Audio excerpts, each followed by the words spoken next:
This podcast is a revival of the old school table debate from a time before Google, Wikipedia, and OnlyFans. Answers to questions are hard to find, but so is an unbiased article on your uncle's Facebook wall. Welcome to the Issues on the Table.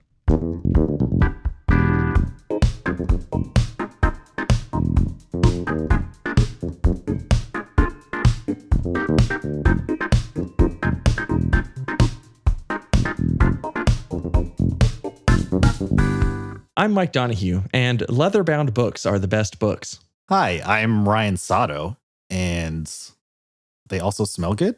Hi, my name is Matt Schuster. I'm 28 years old, and I never fucking learned how to read. Welcome to the Issues on the Table. We are... Whose fault is that? Do you blame it on your color blindness? No, that's actually... I think that was like God threw me a bone, you know what I mean? He was like, hey, people are going to think that you being colorblind is cute, so you know what? You don't get to read anymore because that's too much. If anything, you should be able to read better because it's black and white, so you should be able to see it better. I don't see in black and white. You of all fucking people. Oh, man. Man, can you imagine? How does music reading work for you? Maybe that's why I sympathize so much with Gaston in the first Belle scene when he picked up the book. He's like, how could you read this? There are no pictures. Like, that's me, you know? I've just gotten through my adult life just by interpreting every picture around me as some kind of instruction. Man, you know, that's really impressive too that like you do voiceovers then. How do you manage? I listen real good. You know what it is? Good. You know what I think it is? What is it? So, like, you know how when people have, like they can't see, like, they can hear and taste and all their other senses are heightened? Oh, it, like, heightens your senses, I think because his vision sense is a little lower. I can't fucking his other, like, things.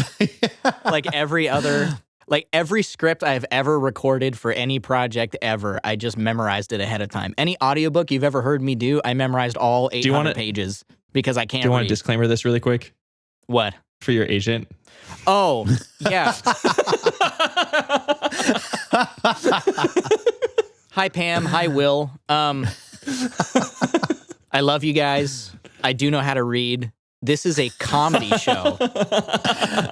He's been faking it what this do we whole do here? time. What do we do Just here, got Matt? lucky and Contrary to got 'em popular belief, I did read my contracts before I signed them. So, and Matt, what do we do here? we manufacture fun, and if you couldn't tell already, we tell the truth. We tell the cold, hard, sometimes not easy to swallow comedic truth. Michael, Yes, Matthew. What's your problem of many problems? Oh, do I got an issue for you today? I'm sorry, issue. Boy. Issue. Problem is a bad word.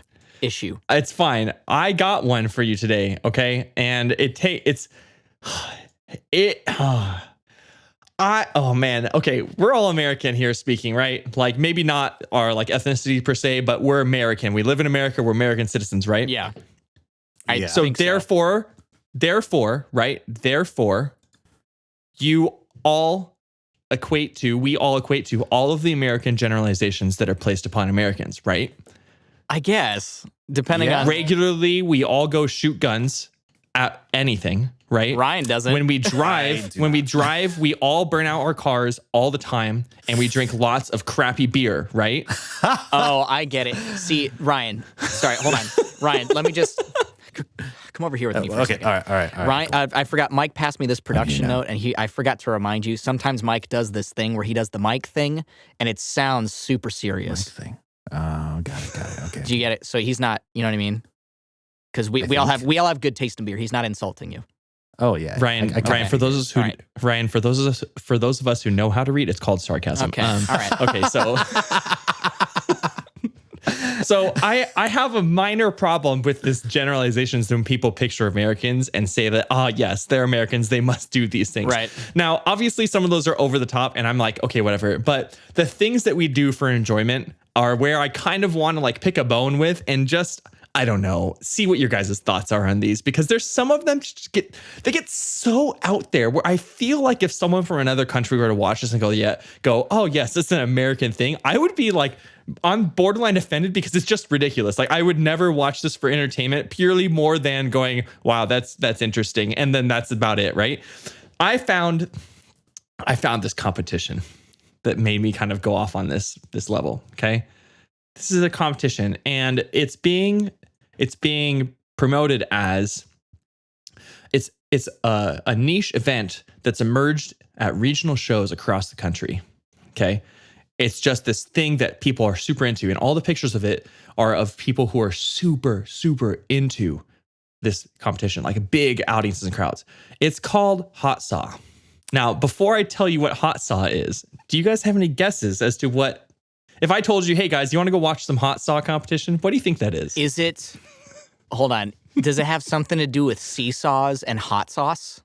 See, that would be my guess. My guess is like extreme hot potato. So like, you have like a burning hot like chainsaw that you have to toss to each other. Oh my gosh. Hope that you catch it. Holy on the crap. right end. That's better than anything Mike's going to say. You say that. What is it?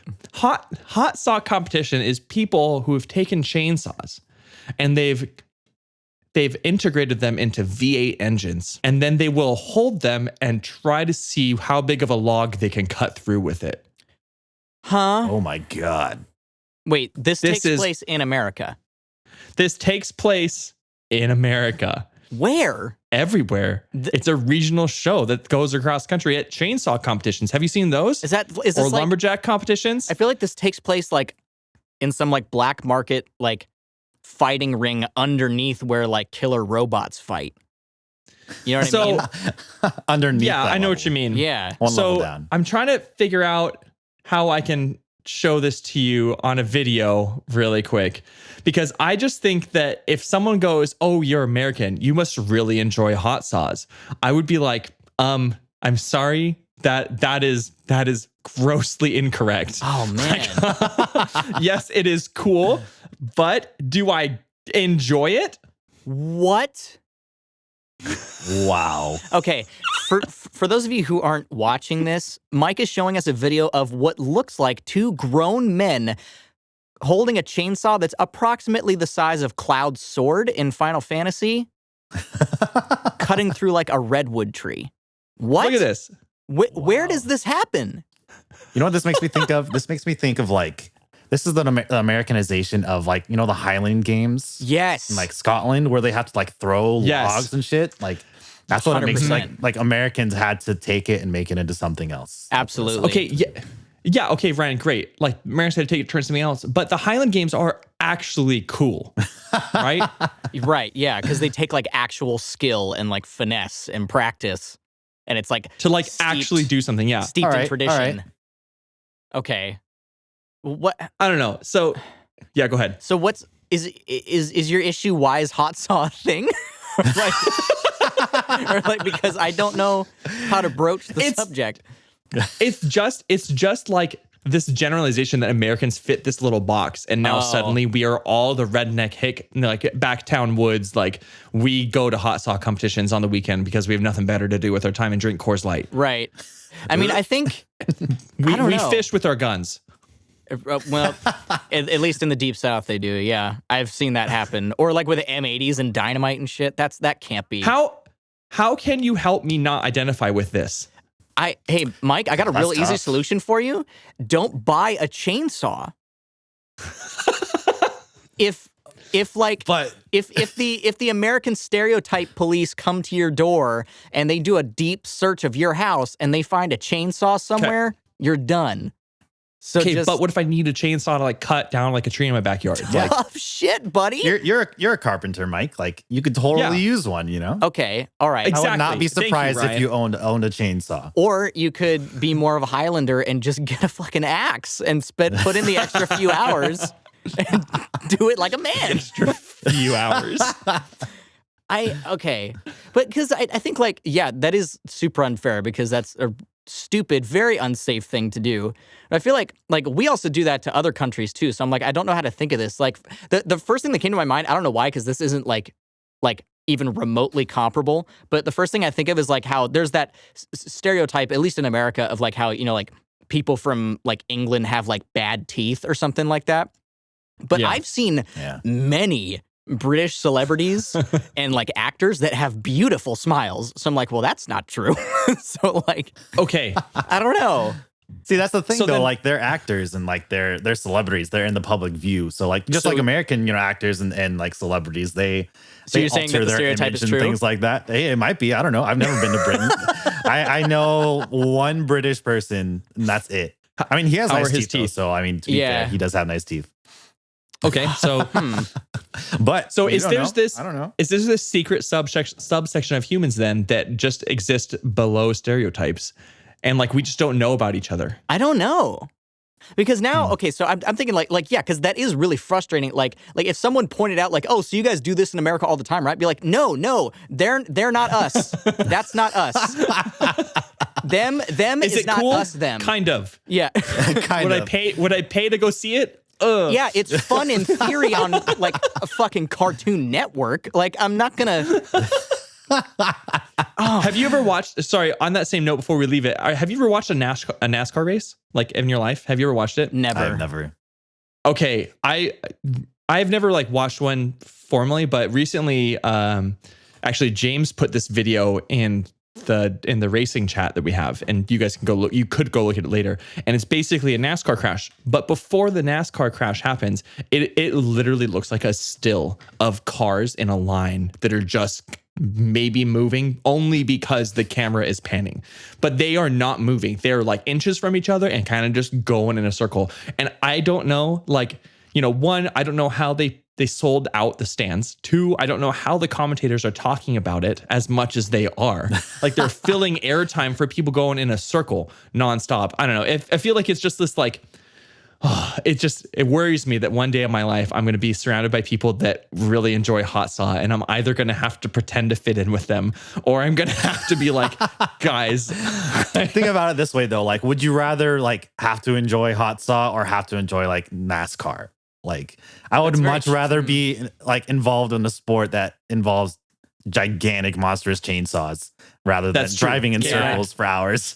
Fair. That is true. Totally a fair point. I feel like, because I mean, I feel like, you know, like NASCAR is usually sponsored by, you know, like hardware brands like DeWalt and Home Depot, Pennzoil, and like Coors Light and Bud Light and stuff. And like, yeah, Coors Light and Bud Light are gross. But I feel like at the other end of the spectrum, Hot Saw is an event that would be sponsored by like Four Loko or something super trashy. You know what I mean? Like I feel like Hot Saw, like you would only ever see an advertisement for Hot Saw on like a billboard in Reno or something. You know, though, while you say Four Loko, I feel like you need to take it a level down and be like Billy Bob's like freaking backwater alcohol or something. Like makes his own, I don't know, tequila out of hooch. Hello. Yeah, bathtub hooch. I'm Bobby McCormick. Welcome to Bobby's Backyard Moonshine. I stone cold mash all these with my feet. See this heifer over here? She's been doing nothing but drinking moonshine for 10 goddamn years. Her milk tastes like lightning. Tastes like lightning. Well, okay. We did. Okay. Well, we have a guest with us today. His name is Ryan from California, and he also is uncomfortably close to Matthew right now.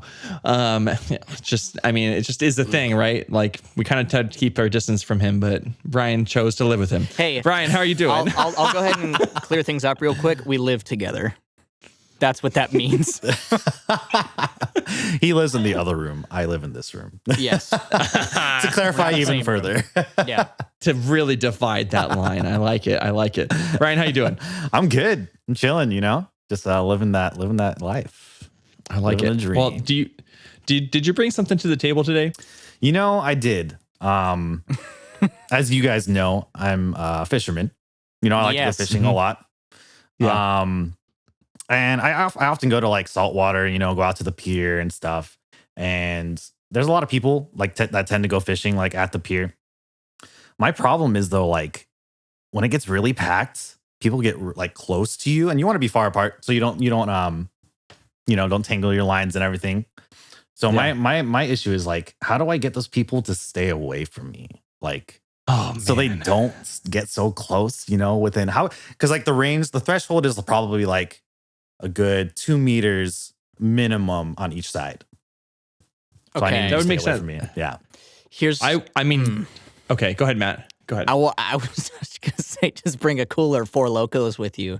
That's the problem, though. Get turned. Okay, well, hold up. I'm not gonna want problem. one. I think we have a problem there, Ryan. Like you say, like it gets crowded. Would you say that the people who are crowding are generally the regulars who fish a lot, or is it the people who had extra money and decided to buy a fishing rod and they're like, I'm gonna go catch a fish for my family? It's kind of both, because sometimes it's just really newbie people that'll go out there and they'll like almost purposely stand next to you.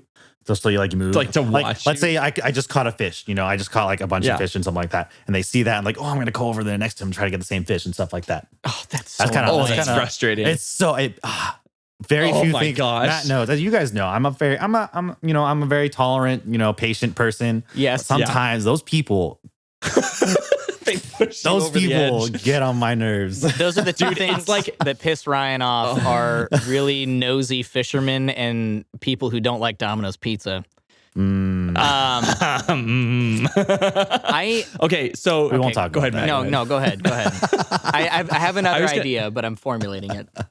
Okay, so the thing I feel like, okay, so I lived in Oceanside for quite a long time when I was growing up.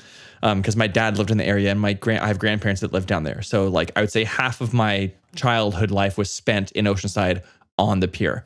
Regularly went to like brunch or lunch on the Rubies on the pier and would walk up and down it. So like I have a high exposure to just pier fishing in general and just like a beach town. Right. And like, you get a lot of tourists that roll through and you get a lot of people who are regulars and you can really just spot it. Like you can spot it so quick, right? Oh, yeah, that guy lives here. And that guy's never been here ever. And he's just kind of coming. So I think if you build a persona about like that beach bum that no one wants to go near, I think that would be like a good start for like keeping people away from you, right? Like, I don't know what you would like to do the most, but if you had something that you just like started shouting every once in a while, or like, if like you took a fish and caught it and then maybe not actually, because I don't know if you'd want to, but like pretend to lick it and then like hand it to the person next to you and be like, hey, want to try? It's real fresh. Do you want to Does taste? this one taste old to you? I was going to say something very similar, like dress up like a bum. Do that antics with the fish. Do the little oral like thing with the fish. Do the or oral test to see if it's good. And like, I have to taste it to see if this is good. That sounded really bad coming out of my mouth, but you know what I'm saying. Go ahead and lick the fish. So the last time I went fishing with you at the pier, remember there were those people next to us that had the same playlist of like the same 10 pop songs just like on repeat. Oh my gosh. On blast. Is this the grocery store man? It's a very similar actually. Like it wasn't super annoying because it was like outside, so it wasn't like right next to us. Yeah. But it was enough where we were like, Someone Like You by Adele is on again. This isn't good fishing ambiance, And then, okay, so what you need to do is do something similar to that. Do everything else that Mike said. Dress up like a bum. Even go a step further and cover yourself in fish guts underneath your shirt. Like smell really bad. Oof. And then, but does he? Okay, yeah. Okay, and then all the way, what you're gonna do is you're gonna get your hands on the nicest, boomiest Bluetooth speaker you can get your hands on. Maybe borrow one from a friend or something like that. All right, and then. You're not going to blast music to counteract their music. You're going to put on an audiobook of Moby Dick. And you're going to start it off, like you're going to start from chapter 1, really quiet. So it's like, call me Ishmael, like really quiet. And then over the course of you being there, it's on full blast at chapter 10, like, it's the white whale. And then like you have to figure out at what point it gets like real epic. And then you have to be like, you have to like be fishing with the music and like always, anytime you get any nibble, pretend like you have the biggest fish you've ever caught in your life and just scream bloody murder. Okay, hold up. Also, what you could do, like I like the audiobook. Can we just make a full playlist of things you could play to drive people away? Oh yeah. Because That is definitely, I mean, you're either gonna make people really mad, right? Or they're gonna just like leave. Because I've been in bars before where someone will put something on and then people will like go audibly yell at the bar, like, "Who put this shit on?" Oh, It's yeah. like, okay, dude, calm down. Like, really, right? Like, so, but I feel like 1, you're fishing. 2, you have a knife on you. You have a fishing rod. You have fish. It's not like you're sitting reading a book with, you know, a beanie on and like glasses and you're hiding in a corner, right? You're doing something that is semi-intimidating to a lot of people. They don't understand it. And when they don't understand things like that, they're going to get a little bit more scared of you. So I feel like you can get away with playing pretty much anything and driving everyone away. That's pretty true. That is true. If anything, I think going to the extreme like that would make you blend in with the people at the pier more so than you just standing there looking like a normal, quiet person just trying to enjoy their day. Oh, and hold up. What if he made it like a streaming experience, but live on the pier? So he had like a soundboard, and every time he caught a fish, he could just start blasting like hip hop. Yes, it's like it has like the audiobook on, and then anytime you catch a fish, you can have like a stream deck where you push a button and it comes to like beep, beep, beep, beep, beep, beep, beep, beep, and you just like frantically try to haul out this big ass fish. I don't know. I don't even know if you would need a playlist, because if you put on an audiobook of Moby Dick, that's gonna last you all day. All yeah. day. Oh yeah. But then you run a long time. Yeah, and then you run the problem of having like all like the old men playing chess down the pier, hear it and be like, "That's my favorite book," and then you have like an audience. So I don't know if that would work. Like, you know, audiences are okay. You know, the audience, if the audience kept the distance though, it might get kind of funny, right? If he's fishing, he catches a line and the book's getting intense and like they're all listening and like watching intently and like he gets a round of applause when he catches the fish. He could turn it. Have you guys ever been to like downtown Disney and seen the drum guy? Do you know who I'm talking about? The drum guy. Oh my gosh, you haven't seen the drum guy? Oh, wait, is it actual drums or does he do it on like the plastic buckets? No. It's not plastic buckets. Oh. So what dude, oh my God, I can't believe you guys haven't seen this guy. This is the biggest trip I've ever seen in my life. And I thought it was a joke at first, but no, he's dead serious. And yes, Disney paid him to be there. This dude will put on orchestral tracks of music, not like famous orchestral. I'm talking like the cheesy, like they sound ethnic, but they're not ethnic tracks. You know, it's like, oh, wow, that kind of sounds Chinese, but not really. I wonder what it is. It's nothing. It's made up, right? He will put one of those tracks on and blast it out of speakers. And then he has a full pit rack setup. He's got like 8 toms, 15 cymbals, 3 different gongs, bells, chimes, cowbells, a bass drum, a taiko drum. He's got literally everything. And all he does is he sits there and plays along with the music that's being played over the recording. And what? So I watched him one time. Yes. I could do that. You could. So it gets even better. I stopped and watched him one time because Aaron was like shopping with like a friend in a store and I was outside and I was like, okay, I'm just going to watch this guy. I mean, sure. What's he got? Let's see. So the music starts. It's like, and he like is standing at the taiko drum and he's just like breathing. And you could see him breathing. And then it like gets to a moment, he goes, "Ga-gung." And then he puts his arm down, I kid you not, for about 45 seconds before he picks it back up and goes, "Ga-ga-gung." Crash. Ga-gung. I haven't looked it up. I bet if you typed in YouTube downtown Disney drum guy, I bet you it would pop up with a recording of him. Oh my God. And he sells albums. He sells albums of his work. Of playing drums over. That's nuts. I want to know how me. much Disney pays him to be there and just randomly being on drums with orchestral music behind it. I want to get paid to do the same, but just standing there playing over those tracks with just a kazoo. See, well, here's the thing. I think he got hired, right? Because it kind of sounds ethnic, but it's not. And the drums he's using are like not European standard drums. So he looks like he's kind of ethnic at the same time. So it's like just cultural enough. It's just cultural enough that it's safe. Disney's trying to go for that diversity. Yeah, it's, exactly. It's safe, but it doesn't push any boundaries, but it's there, right? They're like, look, everyone's here. It's everyone in one song. So what Mike is saying is that you need to bring a full drum set with you and just bang on it with a couple of dead fish. Get a show, man. You gotta go for the showmanship. It's gonna drive people away or drive a crowd, and the crowd won't get close to you because they'll be worried. And then if they do get close to you, sorry, last thing, we'll move on. If they do get close to you, just have some pyrotechnics and shoot one off every once in a while. Like, whoa. Speaking of the drum guy, do Do you hear that? Is that what? Is that the listener zone? Listener zone.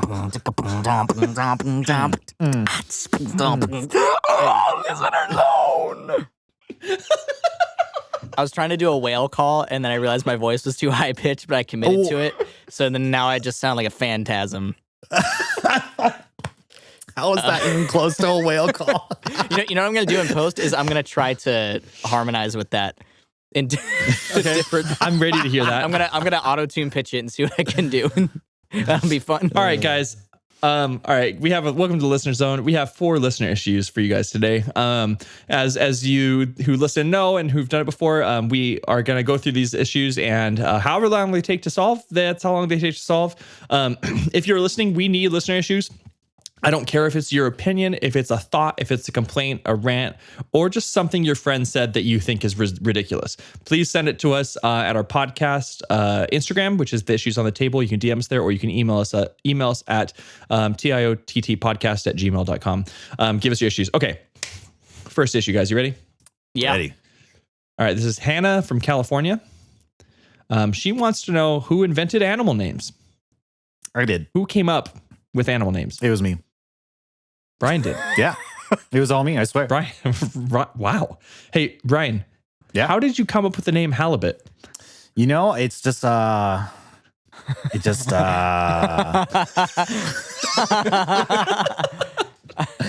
was a spark of genius that just came to me. It just felt like it. Okay. Okay. Yeah. I got one for you. Platypus. Oh, you know why it's called a platypus. Okay. Giraffe. Giraffe, I was just kind of messing around with that one. It was that was one of those ones where like you looked at the animal and you just started saying syllables hoping that something would manifest. I was just say giraffe. I started with a g, the soft G first. I was like, that's not right, It's a j sound. Giraffe.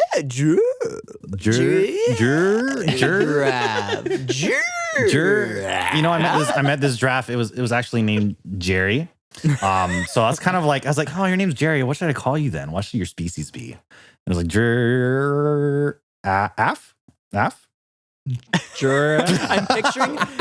I'm picturing Ryan dressed up like Noah, and he's on the ark, and as all the animals are coming out, he's like, "Oh shit, you don't have a name either." God, not another one. Oh, geez, I missed this one. I gotta have a name to put down for your party of 2 here. Oh God, cow. I guess. Shit, I used that one already. That's what I get. Just get on the ship. Get on the boat. Okay, fine. You want something fancier? Fine. Bovine. How's that? Is that better for you? We have no idea. No. Okay. Thank you, Hannah. That solves it. Ryan invented the animal names. All right. Our next issue is actually a listener who sent us an audio clip of his issue. This is Tom from Australia. G'day, gentlemen. Tom from Zesty Life Hacks here.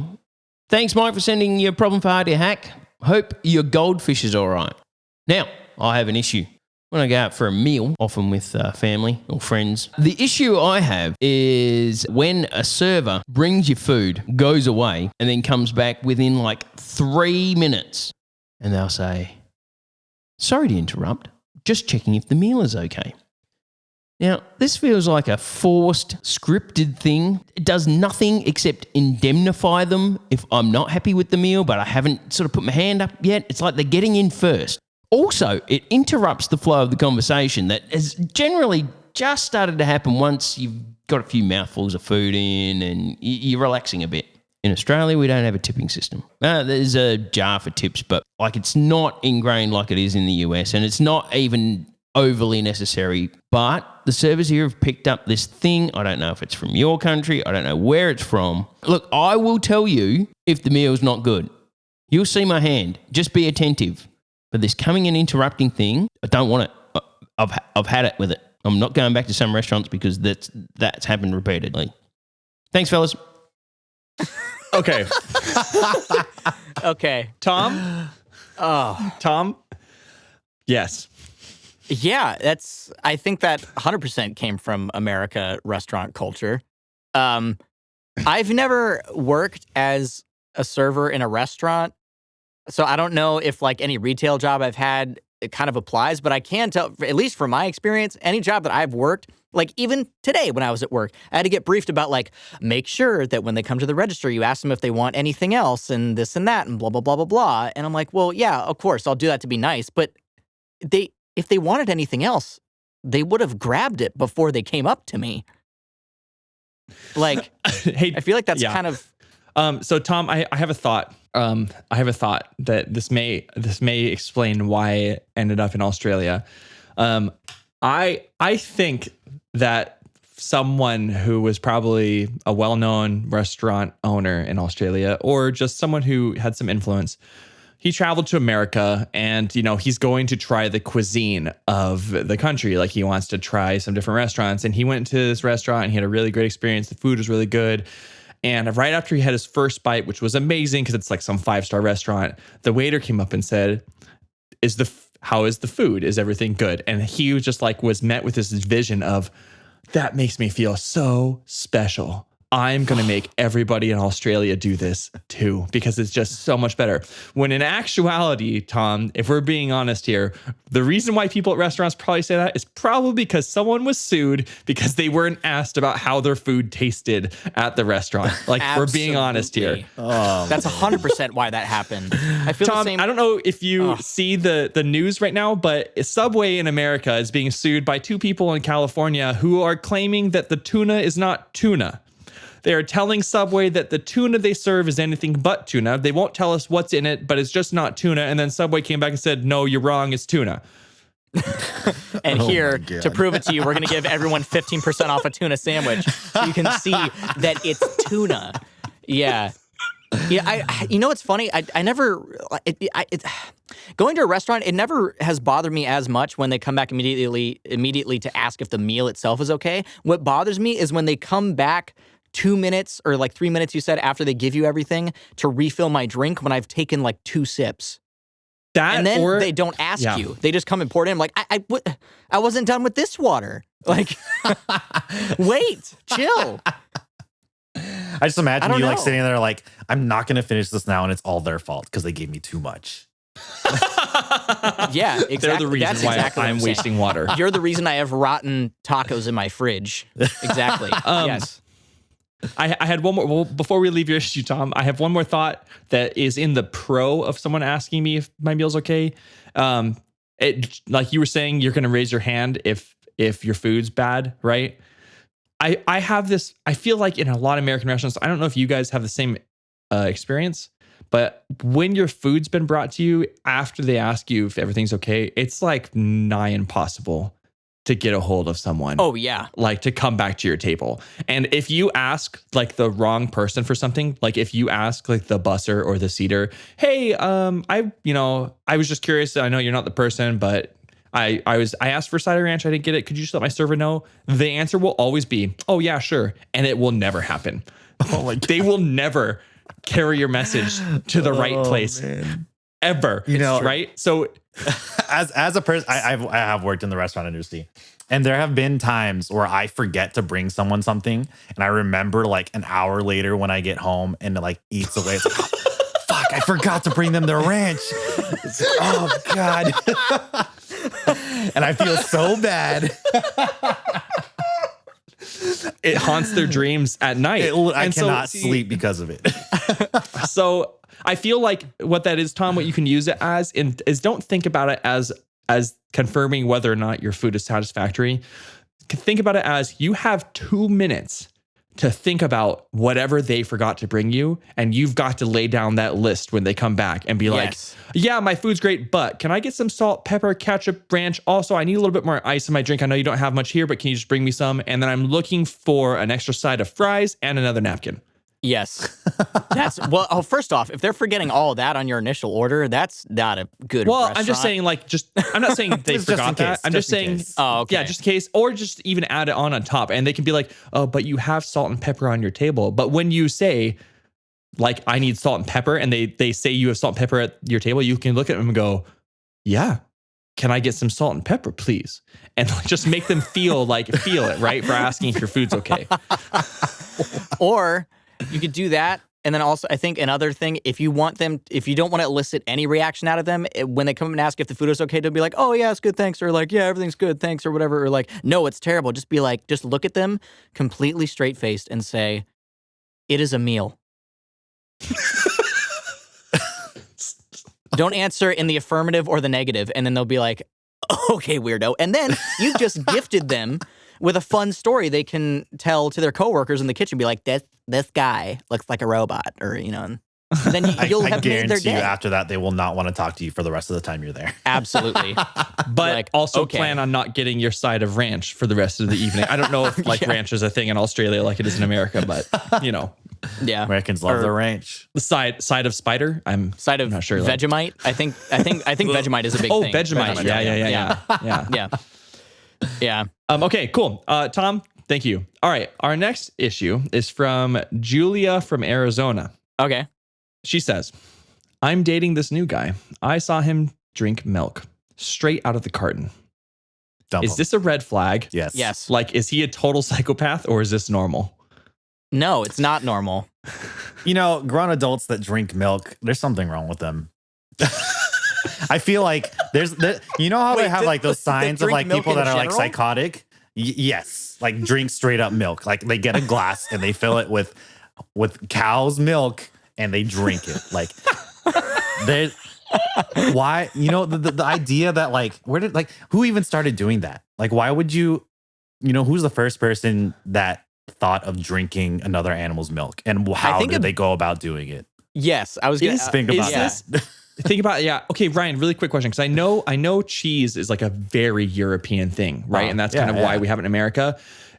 So in Japan, is animals' milk a thing? Yeah. Like goat milk, right? Or is it because in America, it's like people buy milk gallons and they take it home, right? Like that's their normal grocery trip. They're like, oh, I'm going to pick up a gallon of milk and take it home. Yeah. I don't know. I don't know if it's as much of like, I mean, they have it, obviously. It's not like they don't have milk. They have it. Yeah, they have milk. But is it like as culturally normal to like have a gallon of milk in your cart every week? I don't think so. I've never heard of it, at least, as far as I know. Yeah. So I'm just wondering like how that lines up. I don't know. It's kind of true. The only reason I buy milk is to put it in my coffee or if I'm making a smoothie or something. I don't remember the last time I drank just a glass of milk. I'll take it one step further. I think it's even more egregious to see a grown person drink a glass of like almond milk straight up.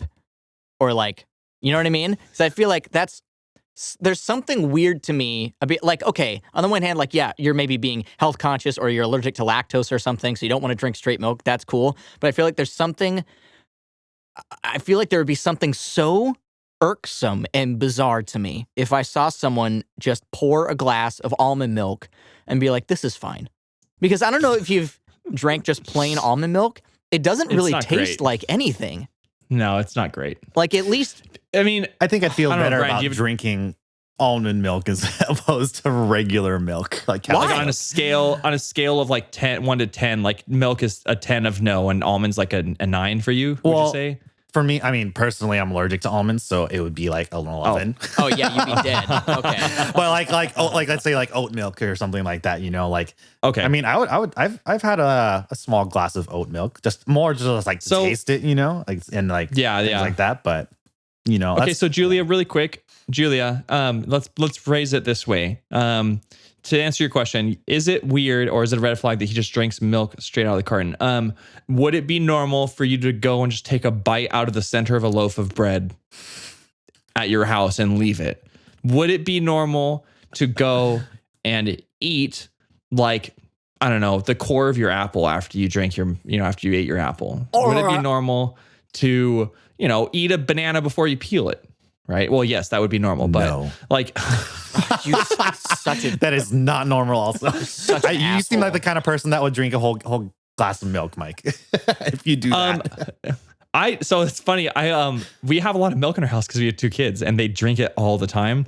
I only use milk for like cereal or coffee, but we'll have chocolate milk and I'll drink some chocolate milk. Like that might be something to bring to the pier, Ryan, with you while you go fishing, is just have a glass of milk on the pier next to you. Don't touch it. Just have it there like you're drinking it. Just let it get warm throughout the whole time that you're there. Oh, it's so gross. Oh, man. Okay, Julia, don't date him. Nope, no. Don't do it. Or God forbid, another one along those lines, if anyone opens a Pop-Tart packet, eats one, and then leaves the other one in the box, you're a terrorist. You know? Absolutely not. No. I've definitely done that before, though. You eat both of those damn Pop-Tarts. See, what if you're not hungry? Matt, would you get really mad if I told you that I've broken one of the Pop-Tarts in half and left 1.5 in the bag? I would be a little annoyed with that. I'd be a little bit concerned about your mental health. I'm trying really hard. Okay, how about this though? I'm the kind of person that bites like into the Kit Kat and doesn't break it first. Oh, that's fine. Like a problem? I do that all the time. No, what? That's super weird. I do that all the time. Just bite it. Yeah. Yeah. I do that with like Hershey bars too, where it has like little sections. No. Just bite it. Oh, no, I don't do that. Why? I won't go that far. It's the same principle. It's so satisfying, like breaking them into squares. That's a whole other thing that I'm going to have to table for later. Julia, to break up. Our last issue is from Kaylee from Florida. Kaylee from Florida. She just asks a simple pick a side question. Iced coffee or hot coffee? Iced. Gun to your head. Hot coffee. Oh, am I the tiebreaker? Well, shit, because I like both. I don't mind iced coffee. But gun to your head. The rest of your life. Hot coffee. I already said. It doesn't mean that I'm saying I would never drink iced coffee again. I would have to say hot because I liked ice. And the hot can be turned into iced coffee. It's really hard to take iced coffee and turn it into hot coffee. Well, hold on a minute. You can't add a qualifier to it. You said gun to your head. If someone had a gun to your head, be like, I choose hot coffee, but only if I can put ice in it later. Like, no, that's... No, but like, you don't have to like drink it all right now. But as you like let the hot coffee sit, it will become cool, right? And if I happen to let it sit in the fridge, then, I can drink half of it later as a colder coffee. You can't give yourself an exception and then expect us to be like, no, hot rice, and be like, well, I would say hot, but only because fucking jackass. That's not how this works. Only if I could do this later, then I'll choose that one. It's still hot coffee is still the winner. Stand on your little privileged soapbox.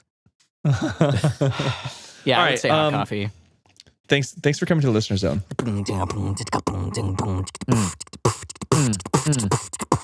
Listener Zone. Own. I'm trying to make it different every time, and I'm really running out of ideas. Can you take the own and like make it be like that own, like the really low, like echoey? Like, I can like pitch it down and slap a bunch of reverb on it. It'll be great. yeah, do that. Own. All right, Matt. Yeah. Oh, right, my turn. What are you? Like, the show's not over yet. Okay, so. So my mom and I we went out to lunch a couple weeks ago, and actually brunch because we're fancy. And for some reason, we were driving around, and my mom and I both noticed a couple of really weird license plates. You know, those ones where like they made a custom one, but you can't quite make out what it says, kind of thing. Yeah. And so you just say the first thing that comes to your head, and it's normally not anything that makes sense at all. And I've realized how often this happens where I'll see a custom license plate and it will bother me for the rest of my drive, especially if I'm stuck behind them in traffic, right? I'll be staring at their car trying to figure out what it means. And I really think that's kind of a disservice to your fellow driver. If you're going to get a license plate that's custom made, make it easily understandable, or at least have the decency to like have it be a fully spelled out correct word, because my mom and I saw one that said... I think it was supposed to say, skate dude, but there was one too many letters, so it just said skate dud. And I'm like, my mom and I, we were stuck at a red light. My mom was like, skate dud. And I was like, I think it says skate dude. She was like, no, what if dud to them is a cool thing? I'm like, oh, Mom, you're so sweet. No, dud is not a cool thing. Maybe they just really suck at skating and they just want the world to know. Yeah, so there's that, right? Like, don't ask me to skateboard again. Don't ask me ever to skate. No, Stop it. What if that's Tony Hawk's license plate? What if you're driving behind Tony Hawk? He just wants people to leave him alone. If it says skate dude, they'll be like, oh, that guy skates. Let's see if he wants to go to the skate park with us. Skate dud? Aw, never mind. This guy's bogus. Oh, dang. Did you ever see that tweet? I remember Tony Hawk tweeted, like, he went to a skate park and there was this like teenager there, had no idea who he was. And he was like watching him do kickflips and stuff. And the kid came up to him and was like, oh, wow, you're pretty good at those kickflips. And he was like, oh, thanks, man. And he didn't say who he was at all. and then before they left, he was like, you kind of look like Tony Hawk. He was like, oh, cool. And then he left, and the kid had no idea. And then he tweeted a picture of him later with like him throwing a peace sign in front of the kid, and he had no idea. That's freaking great. Dude, he has a whole series on those. Like he legit, like he'll go to an airport, or like I think there was one he was at an airport, and he was like, they looked at his license and they said, oh yeah, like Anthony Hawk, like Tony Hawk, right? And they're like, yeah. He was like, yeah, something like that. They had so no idea. He's like the most generic looking skateboarder too. I personally would love to be in a situation where I was semi-famous and people didn't recognize me, because I would mess with people so freaking much. That is like a dream to me. Like being in the grocery store and people would just be like, Mike Jackson, what are you, like Michael Jackson? And be like, hee hee, right? Like something stupid like I was gonna say that's why I want to be a voice actor instead of an on-camera actor. There's people be like, you don't look familiar. I don't think you don't sound kind of familiar. And they'll be like, how's this? And then like run away and they're like, oh my God, you're that guy. I'm like, no, I'm not. Just like quickly switch back to my own voice, like crazy person. Okay, so anyways, license plates. I'm trying to figure out what my issue is specifically because we went on a tangent. Oh yeah, that's right. Okay, so if you get, I guess my issue is, what are like some acceptable abbreviations of words? Like if there's something you have to have on your car, like you are committed to paying $50 a year to have this. Yes, but you know that you're like 1 or 2 letters short of being able to fully spell out whatever it is. How do you bargain with yourself? You know what I mean? Like, because that guy had to have sat at his computer and he was like, all right, I'm a skate dude. And then no matter how many times he refreshed the page, the DMV kept saying no. And he just didn't know how to proceed. And finally he was like, well, I'll know what it means. And he had this like turmoil, this like inner dialogue of him trying to rationalize. Know what it means. He was like, I'll know what it means. Other people will get it too. Not knowing that people like me and my mom would make fun of him for having a misspelled license plate. On a podcast too. Yeah. So you could go to one route, right? And like just go the internet acronym route.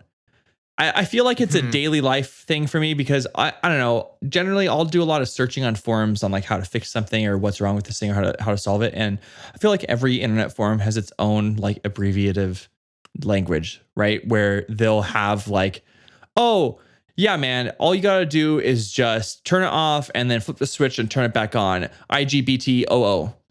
And I'm like, I hate that. IGBTOO. I believe good to oogle on. Like you sit there for 40 minutes trying to be like, what could this mean? What's a socially acceptable abbreviation here? Oh man. Right? So like maybe you just kind of like take that route and you just have the acronym of the first letter of each word you want to have on it. And then you can have it be really long. Like, like I really love rainbows. IRLR. What if, okay, here's a solution. What if so like in that guy's situation, right? Skate dude, he was like, all right, I'm 1 letter short. I can't have skate dude, but I can have skate dud, right? So he pays $15 a year to have skate dud on the back of his SUV. Okay, and then he gets a custom bumper sticker of just the letter E, and he like puts it right next to his license plate. You could do that, yeah. But I feel that might not work either, because then someone might be like, oh, E, maybe that's the name of his like company or something. What I mean, like it also makes it like too easy. Isn't like part of like the fun of driving to figure it out. Whereas like with either the skate dud or the acronym, you have a puzzle in front of you need to solve, right? Like but if he went the acronym route, he would literally be at SD, which people would be like, oh, San Diego, cool, man.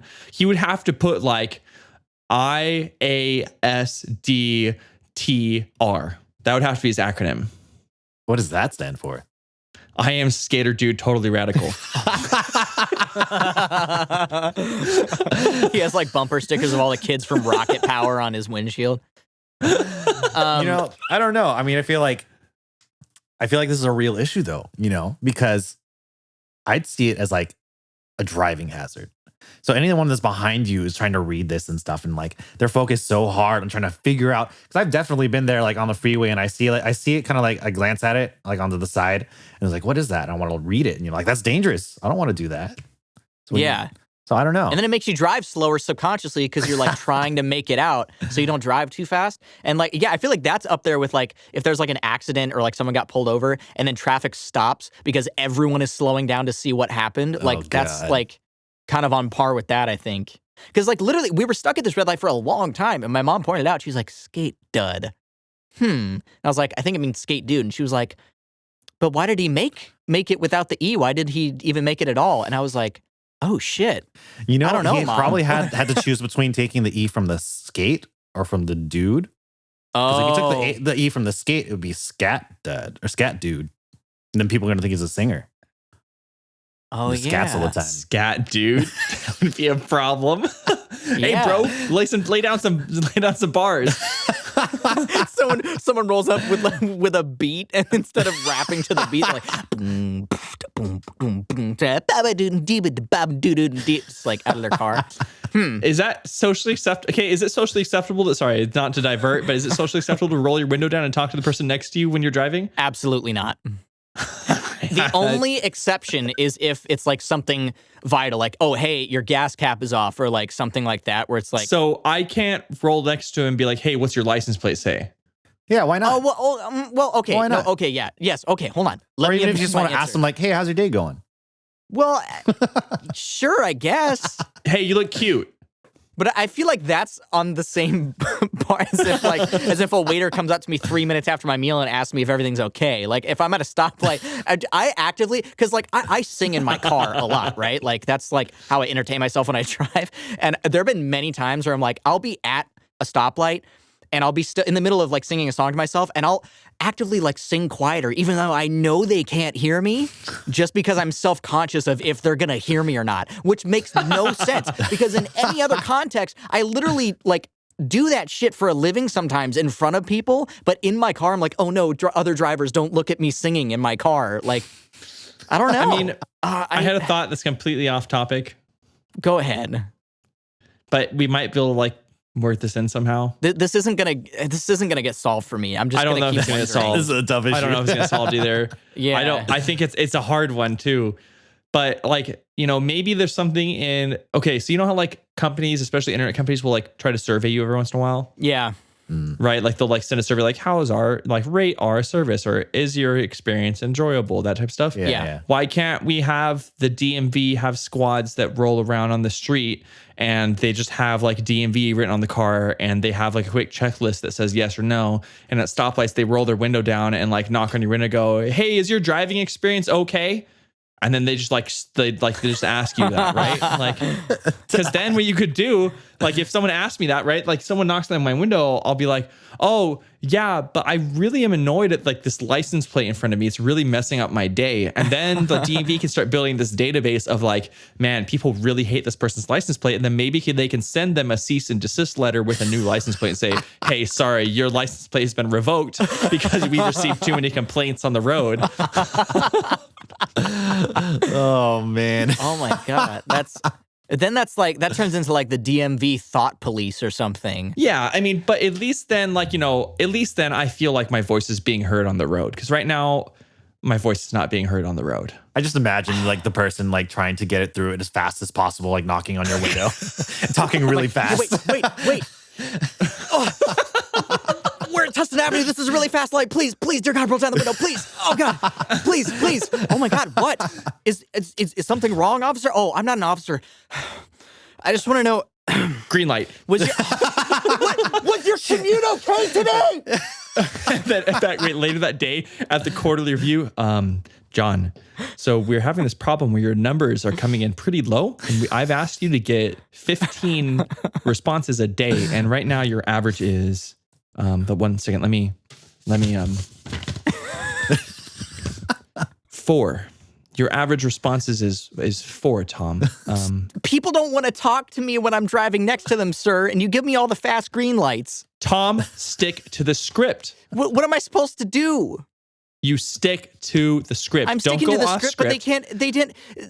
Most of the time they have their subwoofers on. Tom, let's run this really quick, Tom. Okay. Okay. Hi, I'm a driver. Okay. And my window's up, and I'm listening to the latest Tiesto banger. Okay. All right. So I need you to get my attention and ask me if my experience is okay on the road, because this is important. These people's voices need to be heard. Okay. Okay, John, go ahead.